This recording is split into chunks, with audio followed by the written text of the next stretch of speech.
Kırgızistan, Özbekistan, Tacikistan, Türkmenistan ve Kazakistan. Kazakistan. Kazakistan. Orta Asya. Asya. Orta Asya. Oo. Şeyde mana o yozadigan uyda Jakartada. Shundaymi yo bo'lacha nima bor? Alfabet yozishi. Alfabet. Terbitan Oh, alphabet in your country is Indonesian. English mana shunday yozuvchi. Mana bu yerda Kamil deb yozish uchun bunda nima Kamil. yoziladi? Yo o'zinglar nimalar bor? Koreya, Yapon bunday yozuvlari ular yo'q yozuvlar. Shularning uchun Ben qanday deyapti yozuv?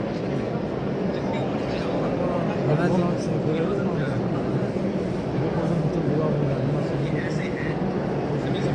bu angliskida? English. Inglish. İngilizce ama. Yeah.